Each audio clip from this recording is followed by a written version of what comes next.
Hello friends, good morning. आप सभी विद्यार्थी बहनों भाइयों का जय हिंद क्लासेज में दिल से स्वागत है।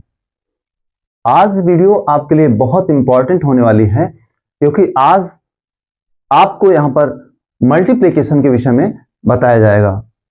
और मल्टीप्लिकेशन एक ऐसा टॉपिक है मैथ में जो अनिवार्य रूप से सीखना जरूरी होता है। इसका दैनिक जीवन में बहुत उपयोग होता है और मैथ की प्रॉब्लम को सॉल्व करने में भी यह बहुत ही जरूरी हो जाता है। तो और एक चीज ध्यान रखें, मेहनत तो करना ही होगा आपको, चाहे वो कोई भी क्षेत्र हो, आपके स्टूडेंट लाइफ हो या आपकी कोई दैनिक जीवन की लाइफ हो, बिजनेस लाइफ हो, हर क्षेत्र में आपको मेहनत करना पड़ेगा।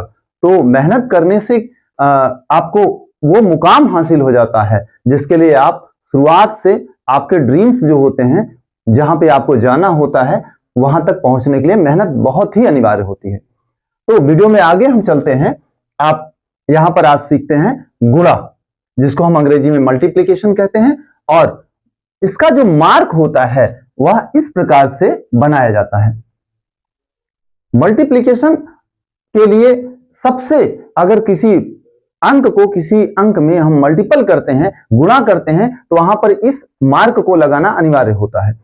अर्थात अब हम इसको किसी एग्जाम्पल के माध्यम से आपको हम आगे बढ़ाते हैं क्रमशः।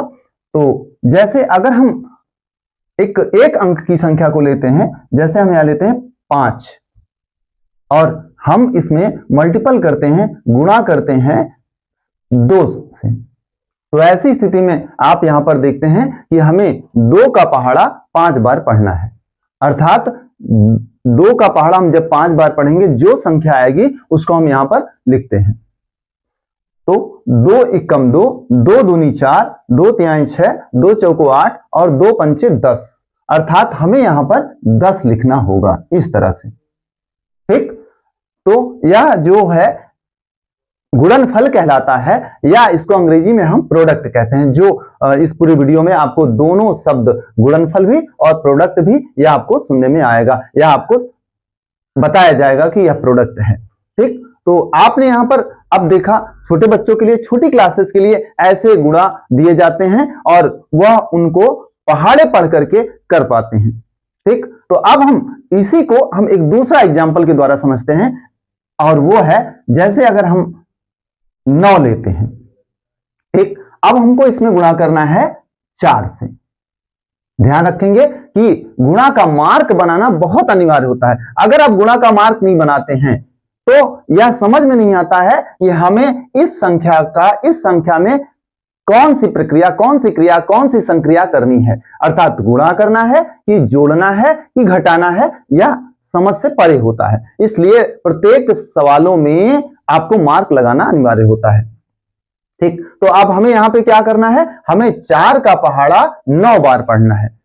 अभी बताया गया कि गुणा एक ऐसी प्रक्रिया है जिसमें आपको पहाड़े याद करना बहुत अनिवार्य होता है। अगर आप पहाड़े याद करते हैं, लगभग 2 से 20 तक पहाड़े बहुत अनिवार्य होते हैं। इससे ऊपर का तो आपको गुणा करने की विधि में बताया जाएगा कि अगर इससे बड़ी संख्याओं का गुणा किया जाता है तो कैसे करेंगे। लेकिन नियमता यह होता है कि आपको 2 से 20 तक पहाड़े याद होने चाहिए। ठीक, तो हमें यहां पर क्या करना है, 4 का पहाड़ा हमें 9 बार पढ़ना है। तो 4 का पहाड़ा हमें 9 बार पढ़ना है। तो 4 एकम 4, 4 दूनी 8, 4 तिहाई 12, 4 चौको 16, 4 पंचे 20, 4 छंग 24, 4 सत्ते 28, 4 अठे 32 और 4 नवाई 36 होता है। तो हम यहां पर ऐसा लिखते हैं 36। तो ये क्या कहलाता है, यह आपका गुणनफल कहलाता है, जिसको हम अंग्रेजी में प्रोडक्ट बोलते हैं। ठीक, तो 4 का गुणा हम 9 में करते हैं तो इसका गुणनफल 36 आता है। यह तो रही एक एक अंक के प्रश्नों को हल करने की विधि। अब हम यहां पर 2 अंकों को हल करने की विधि सीखेंगे कि 2 अंक में किसी एक अंक से गुणा करते हैं तो कैसे हम उसको सॉल्व कर पाएंगे। ठीक, और उसी में हम ये देखते हैं कि कैरी वाली भी सवालें आ जाती हैं, ठीक, जिसमें हासिल हो जाता है। ठीक है, तो अब यह चीज बताना अनिवार्य होगा कि यदि आप यहां पर 2 अंक की संख्याओं का सबसे छोटा अंक अगर आप देखते हैं तो 10 होता है। 2 अंक की संख्याओं का सबसे छोटा अंक क्या होगा, 10 होगा। और 2 अंक की सबसे बड़ी संख्या क्या होगी, वो 99 होगी। तो यहां पर आपको 2 अंक की कोई भी एक संख्या लेनी है और फिर उसमें गुणा करना है। ठीक, तो 2 अंक की हम एक संख्या लेते हैं और लेते हैं यहां पर 27।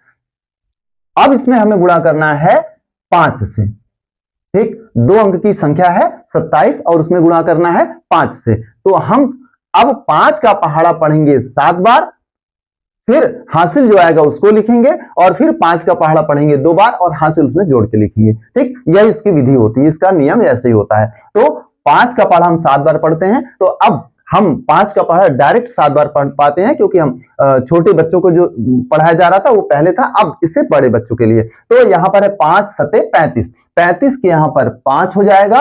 अब जो हासिल है वो 3 यहां पर लिखा जाएगा, या दूर कहीं भी लिख सकते हैं सवालों को हल करते समय। ठीक, तो अब 5 दूनी 10 और ये 3 उस 10 में जोड़ दिया जाएगा, तो यहां पर हो जाएगा 10 3 13। अब ये हो गया यहां पर 135। तो आप देखें कि 27 में जब हम 5 का गुणा करते हैं तो इसका जो गुणनफल होता है वो 135 हो जाता है। ठीक, अब ये आपकी समझ में आ गया होगा। उम्मीद है कि इस प्रकार के प्रश्नों को हल करने में आप दक्ष हो जाएंगे। ठीक, अब हम ऐसा प्रश्न लेते हैं जिसमें 2 अंक की संख्या का 2 अंक की संख्या में गुणा किया जाएगा। ठीक है, तो जैसे हम 2 अंक की कोई संख्या ले लेते हैं, जैसे हम यहां लेते हैं 45। 45 से हम गुणा करते हैं, 45 में हम गुणा करते हैं यहां पर 55। 55 से हम 45 में गुणा करते हैं। ठीक, तो अब हमें क्या करना है कि 5 का पहाड़ा 5 में पढ़ना है, और फिर क्योंकि आप ध्यान दें 55 का तो पहाड़ा आता नहीं है, क्योंकि कोई भी बच्चा अधिकतम से अधिकतम, कोई भी विद्यार्थी अधिकतम से अधिकतम वो 20 तक पहाड़े याद कर पाता है। तो जब बड़ी संख्याएं होती हैं तो वहां पर 1 अंक का गुणा करते हैं, फिर 1 अंक का गुणा करते हैं। तो इस प्रकार दोनों अंकों के गुणा करने पर, और उसकी विधि जैसा अभी बताएंगे आपको वैसा लिख लेना है। ठीक, तो 5 का पहाड़ा 5 बार पढ़ते हैं, तो 5 5 25। अब हासिल 2 होता है तो 2 हम दूर कहीं लिख लेते हैं। तो अब 5 का पहाड़ा 4 बार पढ़ते हैं, तो 5 चौक 20 और ये 20 में 2 जोड़ा जाएगा, तो ये हो जाएगा 22। ठीक, अब पुनः इस 5 से हमें गुणा करना है। ठीक है, तो लेकिन आगे देखें तो यहां पर इस प्लेस पे जो ये संख्या लिखी उसके नीचे इकाई के प्लेस पे हम इस तरह से मार्क लगा लेते हैं। बहुत सारे बच्चे ऐसे भी हैं जो मार्क बिना लगाए भी सॉल्व कर पाते हैं, कोई दिक्कत नहीं है। लेकिन अधिकतम अगर विद्यार्थी ऐसे निकलते हैं, देखा जाता है कि वो अगर मार्क को नहीं लगाते हैं तो इस इकाई के अंक के नीचे भी वो संख्या को लिख देते हैं, जिससे क्या होता है उनका प्रश्न गलत हो जाता है। ठीक, तो हमें ऐसी त्रुटि नहीं करनी है। तो हम अब 5 से फिर से गुणा करते हैं, 5 का पहाड़ा 5 बार पढ़ते हैं, 5 5 25, 25 के 5 हम यहां पर लिखेंगे। आगे 5 चौक 20 और 2 यहां से जोड़ करके हम लिखते हैं यहां पर 22। अब इसको हमें क्या करना है, जोड़ना है। ठीक है, 5 के नीचे कोई संख्या नहीं है, इसीलिए इस प्लेस को रिक्त किया जाता है, या इस पर एक मार्क लगा देते हैं। तो 5 के नीचे कोई संख्या नहीं है, तो हम यहां पर लिखेंगे 5। आगे 2 और 5 मिलाकर के 7, 2 और 2 मिलाकर के 4, और 2 यहां पर अकेला हो जाएगा। तो ये हमारा हो गया 45 में 55 से गुणा करने पर उसका जो गुणनफल आएगा वो यहां पर 2475 हो जाएगा। ठीक, उम्मीद करते हैं कि आपका जो डाउट है इस प्रकार के प्रश्नों को करने के लिए वो पूरी तरह से क्लियर हो गया होगा।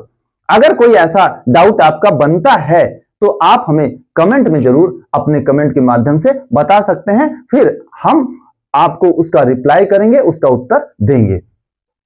अब एक बड़ी सवाल को लेते हैं। जैसे हम अभी तक तो दहाई के अंकों तक के प्रश्नों को यहां पर सॉल्व कर रहे थे, अब हम सैकड़े के अंक को लेकर के प्रश्न को सॉल्व करेंगे। ठीक, जिससे आपका बड़ी संख्याओं या उससे बड़ी संख्याओं को सॉल्व करने का तरीका आपको मालूम हो जाए। ठीक है, तो अब हम कोई एक प्रश्न ऐसा लेते हैं जिसमें सैकड़े का अंक होगा। जैसे अगर हम यहां लेते हैं 465। ठीक, 465। अब 465 में हम किसी सैकड़े वाले ही अंक का गुणा करते हैं, ऐसा। तो हम यहां कोई एक अंक ले लेते हैं, जैसे हम यहां लेते हैं 125। ठीक, अब यहां पर हमारा है 465 में 125 से गुणा करना है। ठीक, ये भी सैकड़े का अंक हो गया, ये भी सैकड़े का अंक हो गया। ठीक, इकाई दहाई सैकड़ा, इकाई दहाई सैकड़ा।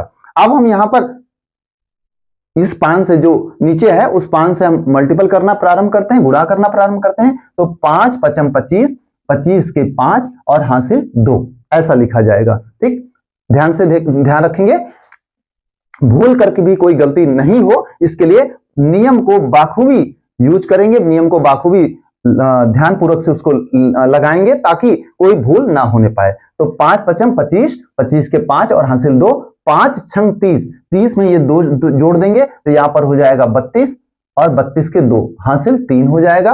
और 5 चौक 20, 20 और 3 जब करेंगे जोड़ेंगे तो ये हो जाएगा आपका 23। ठीक, अब इस प्लेस पे जो इकाई का अंक है वहां पर हमें एक मार्क लगा लेना है ताकि कोई भूल ना हो और उसके स्थान पर हम कोई अंक ना लिख दें भूल से भी। ठीक, अब हम 2 का गुणा करते हैं 5 में, तो 2 पंचे 10, 10 के 0 हासिल 1, 2 छंग 12, 1 13 के 3 हासिल 1 और 2 चौको 8 और 1 9, ऐसा हो जाएगा। अब सैकड़े के अंक का मल्टीपल करना है तो हम यहां पर 2 प्लेस पे मार्क लगा देते हैं। अगर हम 2 जितने जैसे सैकड़े का है तो हम 2 प्लेस पे, अगर वे 1000 संख्या का है या 1000 वाली संख्या का हम यहां पे करेंगे तो 3 प्लेस पे लगाएंगे जो क्रमशः नीचे बढ़ता जाएगा संख्या के आधार पर। तो हमारा यहां पर सैकड़े के लिए है तो हमें यहां पर 2 अंक पर इस तरह से मार्क लगाना पड़ेगा। ठीक, तो 1 पंचे 5, 1 छके 6 और 1 चौको 4। अब हम क्या करना है, इसको हमें जोड़ना है। ठीक, तो 5 के नीचे कोई अंक नहीं है तो हम यहां पर 5 लिखेंगे। ठीक, अब आगे 2 और 0 हम यहां पर जोड़ेंगे, उसके बाद कोई अंक नहीं है तो हमारा यहाँ पर 2 और 0 जोड़ने पर 2 आएगा और उसके बाद कोई अंक नहीं है तो हम यहां पर 2 लिखेंगे। आगे 3 और 3 6 होगा, 5 उसमें पुनः जोड़ेंगे तो 6 और 5 मिलाकर के 11 होगा, तो 11 के 1 और हासिल 1 हो जाएगा, जिसको हम जोड़ की भाषा में हासिल बोलते हैं, अगर उसको अंग्रेजी में बोलते हैं तो कैरी बोला जाता है।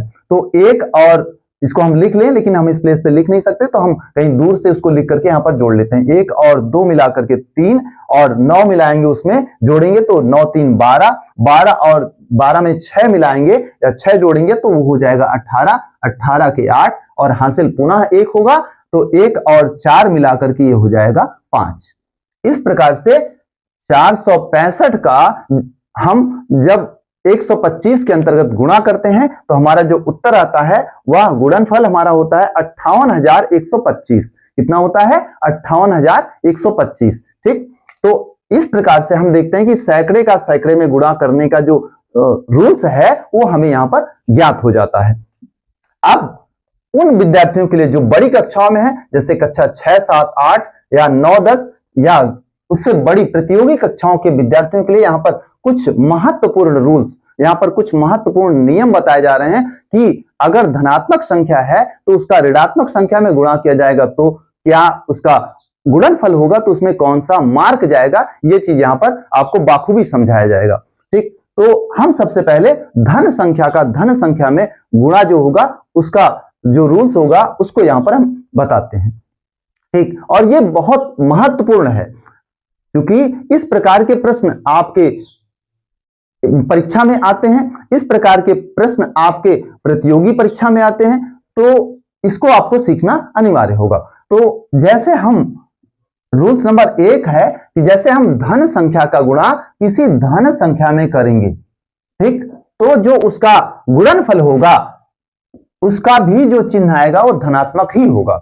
आप ध्यान से सीखें, धन संख्या का धन संख्या में गुणा करने पर उसका जो गुणनफल होगा उसका भी जो मार्क होगा, जो चिन्ह होगा वो धनात्मक ही होगा। हम इस सवाल को इसको हम अंक के माध्यम से समझते हैं। ठीक, तो जैसे अगर हम छोटे छोटे अंक लेते हैं, क्योंकि बड़े अंकों को यहां पर करना थोड़ा सा बताया जाना थोड़ा सा दूर हो जाता है, या बड़े अंकों को किया जा सकता है, कोई दिक्कत नहीं, लेकिन हम छोटे अंकों के माध्यम से हम आपको समझाते हैं। ठीक, जैसे धन 5 है तो उसमें धन 4 का गुणा करना है। ठीक, तो इसका गुणनफल क्या होगा? जैसे धन 5 और धन 4 का गुणा करने पर अगर कोई संख्या धनात्मक है, जिसको आप हमारे पहले की वीडियो में आप पढ़ सकते हैं, इसको देख सकते हैं, रूल्स को आप जान सकते हैं कि अगर कोई संख्या धनात्मक है तो उसका अगर मार्क ना लगाया जाए तो कोई दिक्कत नहीं है, मार्क नहीं लगाया गया रहता है। जैसे आप 1 2 3 4 5 6 7 8 9 10 या 100 या बहुत सारी संख्याओं को पढ़ते हैं तो वहां पर धन मार्क नहीं लगा होता है अंकों के अंतर्गत, तो इसमें कोई संदेह की बात नहीं होती है कि उसमें धन मार्क नहीं लगा है तो आपको डाउट होने लगे कि कहीं ऋण मार्क, ऐसा कुछ नहीं है। आपको अगर धन मार्क नहीं लगा है तो वो धनात्मक संख्या ही होती है, वो ऋणात्मक संख्या नहीं होती। यह आपको पहले पूर्व की वीडियो जो एडिशन के संदर्भ में थी वो आप देख सकते हैं, उसमें समझ सकते हैं। ठीक, तो हम यहाँ पर लेकिन धन का मार्क लगा लेते हैं। ठीक, अब क्या होगा, 4 पंचे 20, 4 का पहाड़ा में पढ़ना है 5 बार, तो क्या हो जाएगा 20 आएगा। और यहां पर देखिए धन और धन का गुणनफल जो होगा उसका मार्क क्या आएगा, धन आएगा, अर्थात हम यहां पर धन चिन्ह लगा देते हैं। तो आपको ये डाउट क्लियर हो गया होगा कि धनात्मक संख्या का धनात्मक संख्या में जब गुणनफल होगा तो उसके जो गुणनफल जो आएगा उसमें धनात्मक चिन्ह लगा होगा। ओके, ये क्लियर हो गया आपका। अब एक दूसरा रूल्स आता है, और दूसरे रूल्स के अंतर्गत आप देखते हैं कि अगर कोई संख्या धनात्मक है उसमें हम कोई संख्या ऋणात्मक से गुणा करते हैं, या यहां पर हम ऋणात्मक संख्या से गुणा करते हैं, तो उसका जो गुणनफल होगा, उसका जो मार्क होगा वो आपका ऋण आएगा। ठीक, अब देखें हम इसको किसी संख्या को लेकर के तब सॉल्व करते हैं ताकि आपका जो डाउट्स है, आपका जो संदेह हो, आपको जो भ्रम होता होगा वो यहां पर क्लियर हो जाएगा। ठीक, तो हम एक संख्या लेते हैं 6, धनात्मक संख्या है 6, और इसमें हम गुणा करते हैं ऋण 3 से। ठीक, कितने से गुणा करते हैं, ऋण 3 से। तो अब देखिए धनात्मक संख्या और ये ऋणात्मक संख्या, इन दोनों का गुणा करना है हमें। ठीक, तो 3 छंग 18 कितना आ रहा है, 3 का पहाड़ा में 6 बार पढ़ना है तो उसका जो गुणनफल आएगा वो 18 आएगा। अब हमें चिन्हों को लगाने की बारी आ गई, तो धनात्मक और ऋणात्मक संख्या का गुणनफल जो आएगा उसका जो मार्क होगा वह ऋणात्मक होगा, अर्थात धन 6 और ऋण 3 का गुणनफल ऋण 18 होगा। ठीक, उम्मीद करते हैं आप पूरी तरह समझ चुके होंगे। ठीक, अब अगले रूल्स पे आते हैं, और अगला रूल्स है हमारा कि अगर कोई संख्या ऋणात्मक होगी, अगर कोई संख्या ऋणात्मक है उसमें हम किसी धनात्मक संख्या से गुणा करते हैं। ठीक, अगर हम उसमें किसी धनात्मक संख्या से गुणा करते हैं तो उसका जो चिन्ह आएगा गुणनफल में वो ऋणात्मक होगा। ठीक, कैसे, अब इसको हम किसी संख्या के माध्यम से यहां पर देखते हैं कि जैसे अगर हम कोई संख्या है 9 ऋणात्मक है, और किसी धनात्मक संख्या जैसे हम 3 धन 3 ले लेते हैं। ठीक, ऋण 9 और धन 3 का हमें गुणनफल करना है, तो 3 का पहाड़ा में 9 बार पढ़ना है, अर्थात 3 9 27 कितना होगा, 3 9 27, तो हम यहां पर 27 लिखते हैं। अब देखते हैं क्या कि ऋण संख्या और धन संख्या का गुणनफल जो होगा उसका जो मार्क आएगा वह ऋणात्मक होगा, अर्थात ऋण संख्या और धन संख्या का गुणनफल यहां पर जो आया 27, इसमें जो मार्क होगा वो क्या होगा, ऋणात्मक होगा। ठीक, इस तरह से होगा। उम्मीद करते हैं आपको इस प्रकार के प्रश्नों को हल करने का तरीका मालूम हो गया होगा, किसी प्रकार का कोई संदेह नहीं रह गया होगा। ठीक, तो अब आगे हम अगला जो रूल्स है वह रूल्स है, अगर कोई संख्या ऋणात्मक है और फिर उसमें किसी संख्या ऋणात्मक संख्या का गुणा करते हैं तो जो उसका गुणनफल होगा, उसका जो गुणनफल का मार्क होगा वो धनात्मक होगा। आप पूरी तरह से ध्यान देकर के समझे तो आपको आपके सारे डाउट्स क्लियर होते जा रहे हैं कि यहां पर जो रूल्स आ रहा है कि किसी ऋणात्मक संख्या का किसी ऋणात्मक संख्या में गुणा करेंगे तो हमारा क्या होगा, उसका प्रोडक्ट जो आएगा उसका मार्क हमारा धनात्मक होगा। ठीक, हम इसको अंक के माध्यम से समझते हैं, जैसे ऋण 7 है, ठीक है, और इसमें हम ऋण 7 से ही गुणा करते हैं, ऋण 7 में ऋण 7 से गुणा करते हैं, तो इसका जो गुणनफल होगा, पहली चीज तो देखिए कि गुणनफल कितना होगा, फिर मार्क लगाने की बारी आती है। ठीक, तो 7 और 7 दोनों तरफ है, तो 7 का पहाड़ा हम 7 बार पढ़ते हैं, तो 7 का पहाड़ा 7 बार पढ़ने पर आता है 49। कितना आता है, 49, 7 सता 49। ठीक है, अब ऋण और ऋण है तो ऋण और ऋण का गुणनफल जब करते हैं तो उसके जो गुणनफल आता है उसका मार्क होता है धन।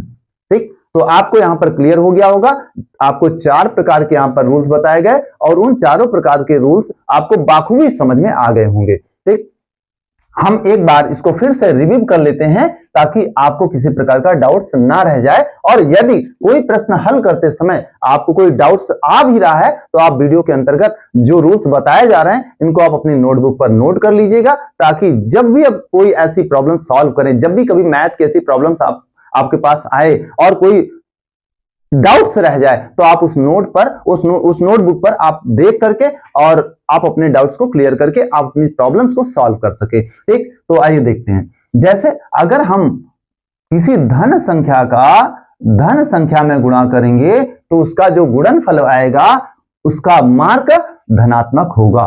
ठीक, अभी ये पहला रूल्स पढ़ाया गया था। अब दूसरा रूल्स पढ़ाया गया कि अगर कोई धन संख्या है, अगर किसी ऋण संख्या में उसका गुणा होगा तो उसका जो गुणनफल आएगा उसका मार्क ऋणात्मक होगा। ठीक, तीसरा रूल्स पढ़ाया गया आपको कि अगर कोई ऋण संख्या है और उसमें किसी धन संख्या का गुणा किया जा रहा है तो उसका जो मार्क आएगा वो ऋण होगा। ठीक, अब अगर किसी ऋण संख्या का ऋण संख्या में गुणा किया जा रहा है तो उसका जो मार्क आएगा वो धन होगा गुणनफल में। ठीक, तो यहां पर ये चारों रूल्स जो बताए गए इसको आप अपनी नोटबुक पर जरूर से जरूर कॉपी कर लीजिएगा, क्योंकि ये आपके फ्यूचर में जरूर काम आएगा। जब भी आपको कोई डाउट्स ऐसे प्रश्नों को करते समय लगे तो आप अपनी नोटबुक को खोल करके और इस प्रकार के रूल्स को पढ़ करके आप अपने डाउट को क्लियर कर लीजिएगा। और अब आती है बारी बड़े प्रश्नों को हल करने की। जैसे जब कोई बच्चा बड़ी क्लास का होता है तो उसमें दो संख्याएं नहीं आती, उसमें दो से अधिक संख्याएं होती हैं।